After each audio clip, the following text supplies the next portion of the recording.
친구, 이 가방 좀 보겠나? 아, 그 가방이구나. 요즘 안 갖고 있으면 안 되는 가방이지. 그런가? 나도 하나 사야 할까? 당연하지. 남들도 다 갖고 있는데 나만 없으면 이상하잖아. 그렇긴 한데 너무 비싸. 투자의 가치도 몰라? 굳이 필요한 건 아닌데 꼭 사야 할까? 논리군과 친구가 유행하는 가방을 두고 다른 사람도 모두 있기 때문에 사야 하지만 가격은 비싸고 꼭 필요하진 않아서 고민하고 있군요. 오늘은 절약과 소비가 무엇인지, 사회의 변화와 소비의 관계, 그리고 바람직하지 못한 소비 문화의 예에 대해 알아볼게요. 오늘 학습을 마치면 소비의 방법과 대상의 변화를 이해하고 바람직하지 못한 소비 문화, 합리적인 소비의 필요성에 대해 설명할 수 있을 거예요. 선생님 말씀 1. 절약할 것인가? 소비할 것인가? 절약과 소비라고 하면 뭐가 떠오르니? 아껴야 한다는 게 생각나요. 그래, 지금처럼 경제적으로 풍족하기 전에 우리나라 사람들은 물건을 살 능력이 없었어. 특히 6.25 전쟁을 겪으면서 건물 하나 없는 폐허에서 잘 살아보자는 표어를 만들어 경제적인 부를 얻기 위해 힘을 쏟았지.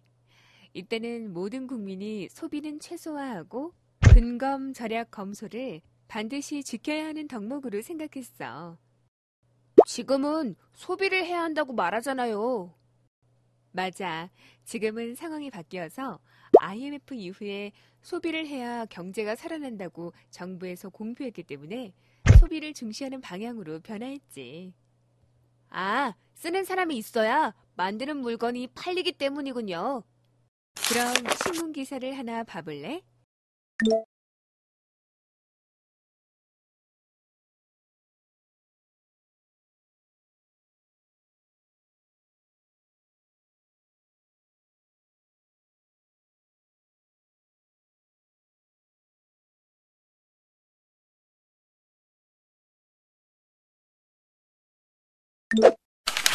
선생님 말씀 2. 사회의 변화와 소비를 알아보자. 논리군이 볼 때 요즘 가장 두드러진 소비 방법이 무엇인 것 같니? 그야 당연히 인터넷 쇼핑이죠. 그래, 사회가 정보화되면서 인터넷을 활용해서 가장 좋은 가격을 싸게 사려는 사람들이 생겼어.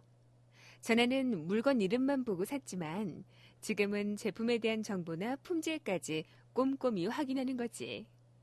선생님 말씀을 듣고 보니 소비자들이 똑똑해지는 것 같아요.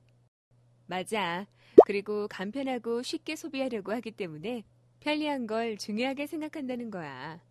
마지막으로 온오프라인에서 자신의 개성을 표출하고 싶어 하기 때문에 자기 표현 욕구가 커진 게 정보화 속의 사람들 모습이지. 정보화 사람들의 소비 경향이 정말 많이 변했군요. 이런 변화에는 다양한 요소들이 작용을 하기 때문이지. 특히 시대가 변했기 때문이야. 소비니까 경제적인 상황이 달라졌다는 거군요. 그렇지. 1960년에서 70년대에는 의식주에 필요한 물건을 재래시장에서 구매했었지. 그런데 지금은 경제 대국이 되고 정부화 사회가 되니까 소비 경향도 달라진 거야. 1953년에는 1인당 국민 소득이 67달러에 불과했는데 지금은 2만 달러가 넘잖아. 그러니 소비의 형태도 당연히 달라질 수밖에 없는 거군요. 그 당시에는 사치품이라고 불렀던 물건이 지금은 명품이 돼서 사람들이 선호하고 있고 이걸 산다고 해서 큰 문제가 되는 것도 아니지. 선생님, 우리나라의 국민소득이 어떻게 변했는지 보고 싶어요. 우리나라 1인당 국민소득은 1963년에 67달러에서 2007년 2만 45달러로 많은 소득이 변했단다. 이에 따라 소비 형태가 많이 다른 것은 어찌 보면 당연한 것이지. 즉, 정보화 사회로의 진입과 경제적 성장에 따라 소비 방법에 많은 변화를 주었지. 그럼 어떤 소비 문화가 새로 생겨났나요? 첫째로 감성적 소비가 증가하고 있단다. 소비자들은 기능은 물론이고 감성을 자극하는 상품에 지갑을 열고 있다는 거지. 다음으로 주체적 소비와 능동적 소비가 있단다.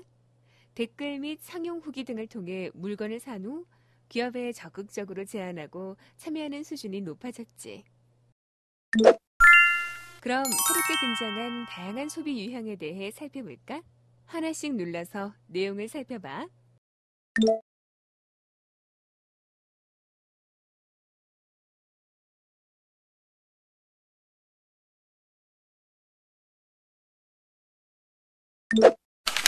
선생님 말씀 3. 바람직하지 못한 소비 문화에 대해 알아보자. 선생님, 이제 제 고민 들어주셔야죠. 가방이 필요한 건 아니지만 친구들도 다 메고 다니는데 저도 사야 할까요? 지금 논리군이 말한 게 바로 바람직하지 못한 소비 문화에 대한 거야. 사람들의 소득은 한정되어 있는데 사고 싶은 욕구는 크지.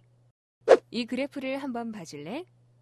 우리나라 사람들은 승용차를 살 때 큰 차를 사려는 경향이 강하다는 걸 알고 있어. 승용차는 원래 편리를 위한 도구지만 자기 과시수단으로 여기는 사람이 많기 때문이지. 그렇다고 해서 돈을 많이 버는 사람들이 명품이나 중대형 차를 사는 게 바람직하지 않다고 볼 수는 없어. 그럼 본인 능력에 맞지 않는 소비를 한 사례를 한번 봐볼래?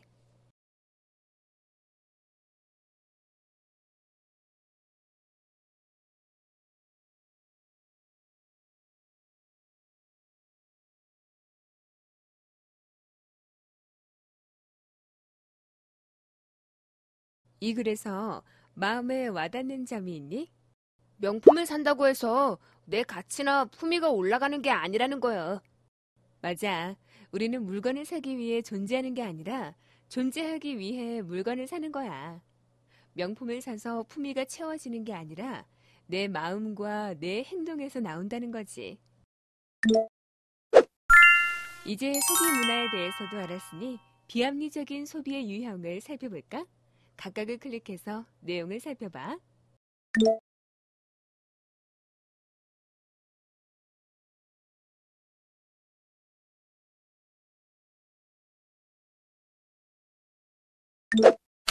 선생님 말씀 4. 소비의 의미와 원칙은 무엇일까? 선생님, 절약과 소비에 대해서 살펴보다 보니 소비가 무엇인지 알아야 할 것 같아요. 소비는 물건을 사는 걸 말해요. 우리가 생활하다 보면 물건을 만들기도 사기도 하는데 이 중 사는 행동이 소비야. 좀 더 구체적으로 보면 욕구를 충족시키기 위해서 필요한 물건을 사거나 서비스를 이용하는 거지. 그렇다고 내가 하고 싶은 걸 모두 하기 위해 소비를 할 수는 없잖아요. 그렇기 때문에 원칙이 필요해. 먼저 가격을 비교해보고 내 사정에 맞춰서 만족스러운 소비를 해야 하지. 예를 들어서 경제적으로 어려웠던 1960년에서 70년대를 보면 재래시장을 주로 이용했고 국민소득도 67달러였어. 그러다 보니 꼭 필요한 걸 저렴하게 구입하는 방법을 찾을 거고 현재는 경제대국의 국민소득이 2만 달러로 높다 보니 넉넉해진 형편에 맞게 가장 좋은 물건을 구매하려고 하겠지. 따라서 합리적인 소비라고 말하는 건 자신의 여건에 맞으면서도 만족도가 높은 물건을 구매하는 행동이지. 자, 지금부터 오늘 배운 내용 중 핵심이 되는 부분을 정리해 볼게요. 과거에는 국민소득은 70달러에 의식주 해결을 위해 재래시장에 가고 사치품을 멀리했지만 현재는 국민소득이 2만 달러가 되고 웰빙 식품과 명품을 선호하고 있어요. 바람직하지 못한 소비 문화에는 밴드웨건 효과, 스노브 효과, 배블렌 효과가 있어요. 바람직하고 합리적인 소비를 위해서는 자신의 소득 수준에 맞는 소비를 하고 꼭 필요한 물건을 사는 습관을 길러야 해요. 오늘은 3차 시, 소비의 여러 가지 얼굴에 대해 알아봤지? 다음 시간에는 4차 시, 성형수술, 아름다움을 위해서라면에 대해 살펴볼게. 우와, 다음 내용도 궁금하네요. 선생님, 감사합니다.